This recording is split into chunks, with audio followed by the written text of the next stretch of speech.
They are accusing Democrats of saying we spend too much. For anyone that wants to entertain that thought, I ask you to think about the last time a person has said in this country that the government does too much for them, that their Social Security check was too high, that teachers are paid too much. When was the last time anyone has heard or seen that? My friend from New York, Ms. Ocasio-Cortez, said, quote, "I ask you, think about the last time a person has said in this country that the government does too much for them. When was the last time anyone has heard or seen that?" I'll say it. I'll say it right here. I don't want the government doing most of the things that the government is doing to interfere with the ability of the American people to carry out their lives. Federal, state, and local. Did you just hear that? AOC is out here on the House floor, bold as brass, asking when anyone has ever said the government does too much for them. Seriously, is she living in a completely different America than the rest of us? Because I'm pretty sure that's a question millions of Americans could answer in a heartbeat. In these clips, we're going to see a stark contrast. On one side, you have the progressive big government narrative that just keeps expanding. On the other, you have common-sense reality-based arguments, especially when Chip Roy steps up to the mic. He absolutely skewers the kind of thinking we just heard. It's a must-watch if you care about real solutions and accountability. Stick around because after this video, we're going to break down exactly why Chip Roy's responses hit home for so many of us. And I want to hear your thoughts on this whole exchange in the comments below. Don't forget to hit that like button and subscribe if you're with us. My friend from New York, Ms. Ocasio-Cortez, said, quote, "I ask you, think about the last time a person has said in this country that the government does too much for them. When was the last time anyone has heard or seen that?" I'll say it. I'll say it right here. I don't want the government doing most of the things that the government is doing to interfere with the ability of the American people to carry out their lives. Federal, state, and local. When was the last time you had a bureaucrat show up and you said, "Oh joy, thank you. I'm really glad there's a bureaucrat here"? When was the last time you were thankful for $32 trillion in debt, $100,000 almost for every man, woman, and child in America? Anybody thankful for $32 trillion in debt? Anybody? Anybody thankful for a border that's wide open being exploited by cartels while fentanyl comes in and kills our children? Everybody thankful for that Department of Homeland Security that doesn't actually secure the homeland? Everybody thankful for an FBI that went after Scott Smith and labeled him a domestic terrorist for daring to defend his daughter in a school board meeting because she was assaulted in a bathroom? Anybody thankful for the IRS knocking on your door, auditing the poor and the minorities 3 to 5 times more? People thankful for that? Are you thankful for the EPA or the Department of Interior that sent a man to prison because he had some ponds on his ranch in Montana? We have a government that is weaponized against the American people and is undermining our liberties, and they want more of it. My colleagues on the other side of the aisle want more government. They want more taxes. They want more spending. They want more bureaucrats knocking on your door. Representative Ocasio-Cortez, what do you say to that point, right? When we've got a significant amount of evidence that China owns the vast majority, if not all, 80% plus of the cobalt mine production coming out of Congo, et cetera. And we know, I think it's irrefuted, that there's child labor exploited to get those minerals. Those minerals are central, if not fully necessary, for the production of EVs, which even objectively we have to acknowledge are not fully able to power the ability of the American public to get to their jobs and their work and so forth. And yet we're mandating that we have 2/3 of the production be EVs by 2030. So if we follow those mandates by the Biden administration, that debate aside, right? Debate for a different day. If you follow those mandates, you got to have a massive, massive amount of battery production. And by all indication, the vast majority of that Congo production is controlled by China. A huge amount of that has child labor and other issues that we've talked about. And you got trafficked child slaves that are reported in the production of it. Why on earth would we want to limit the ability of Americans to go mine cobalt? Now, I might say, well, that's kind of great because I actually still want the internal combustion engine. I actually think it's affordable and better for the American worker who wants the plumber in San Marcos, Texas, to be able to go to work and afford the car. But if you buy into the motion of having, EVs that you can drive all over creation, even if you're from Texas and you had to do like I did, I appreciate the chairman pointing out the passing of my grandma. I had to drive 6 hours, like 300 miles to go see my grandma Thursday before she passed away, and 6 hours back. I couldn't do that at an EV. I wouldn't be able to make the round trip in time. But okay, assume we were able to ever produce the batteries that last long enough, the charging stations, all the stuff. Why would we get rid of the American production of it? Thank you.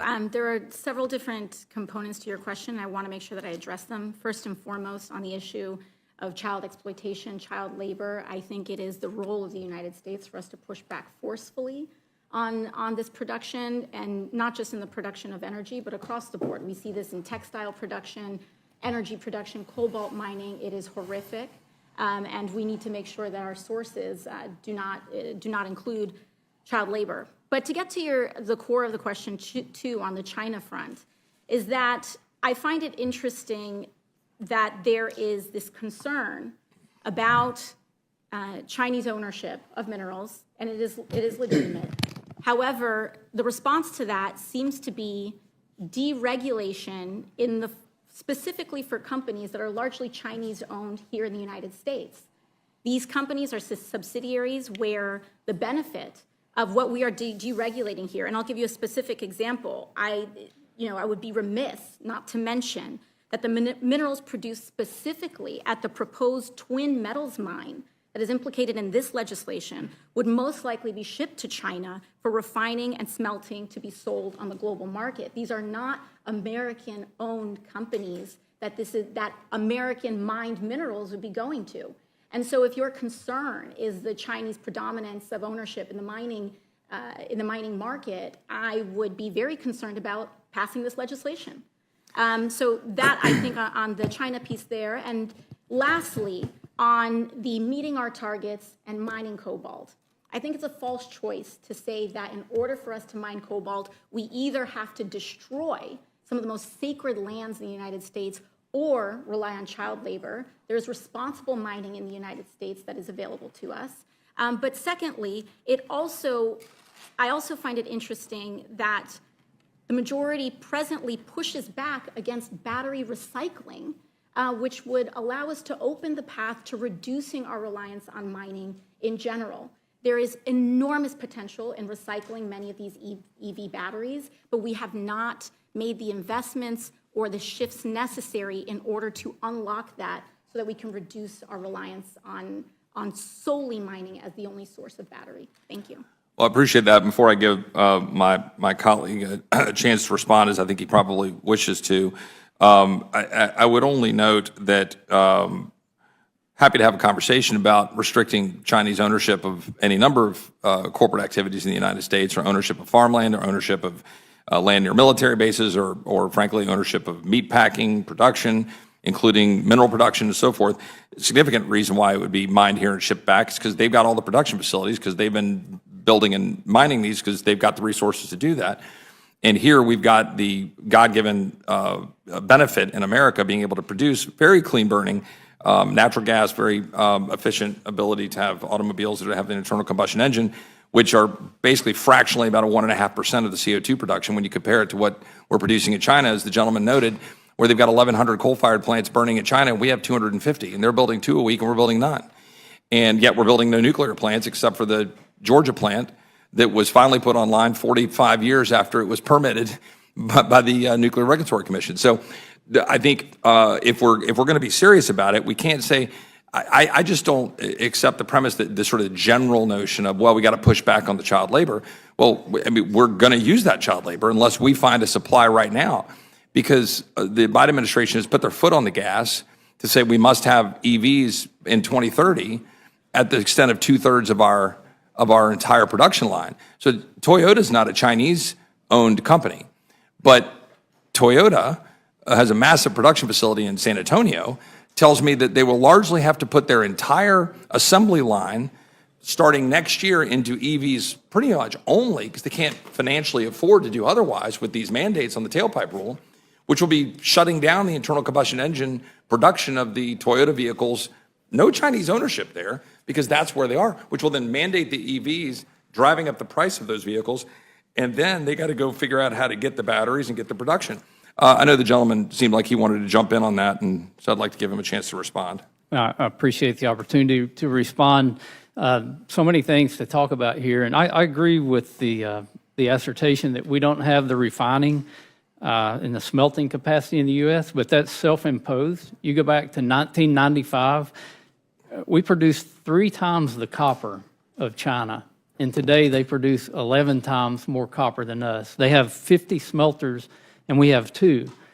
That's another area of regulation that's forced business like that out of our country to China, and they're making the things that we need. We're exporting wealth to China to build these projects, and we have the resources that have made this country strong and that are still here to make us strong in the future if we will just use them.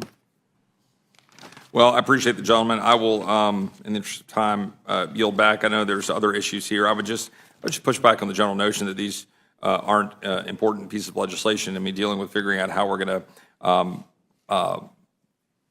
protect our federal lands and the wildlife and the ability for hunters and anglers to use them, all that stuff are all part of this legislation, and we all share an interest in conservation in that respect. Look at Texas. We have very little federal ownership of the land, happily so.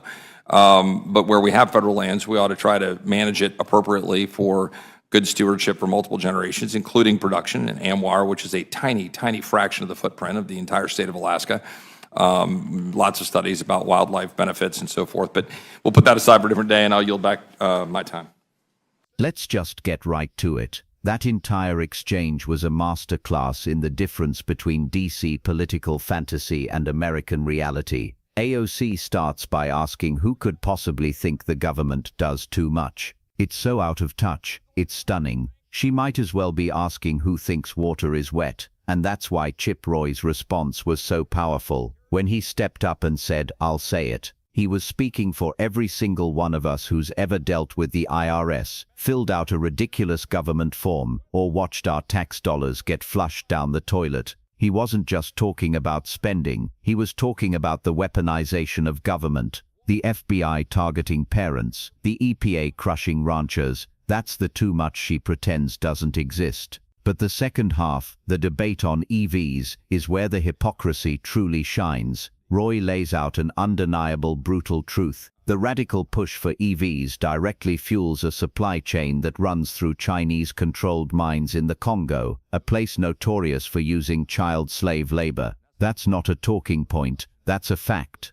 So what's AOC's response? She calls it a false choice and tries to pivot by talking about battery recycling. A great idea, but it's a deflection from the immediate horrifying reality of the policy she supports right now. You can't mandate a product that requires cobalt and then act shocked when we have to get that cobalt from the only places your policies allow it to come from. Her argument that we can't mine here because it would help Chinese-owned companies is the ultimate self-own. Why do we lack the domestic refining and smelting capacity? Because decades of crippling regulations championed by her side of the aisle pushed our industrial base overseas and made us dependent on our adversaries. So no, it's not a false choice. It's a choice her ideology has forced upon us. Either we embrace American energy independence and mine our own resources responsibly, or we bow to a green agenda that makes us complicit in child slavery and empowers the Chinese Communist Party. Chip Roy chose common sense and moral clarity.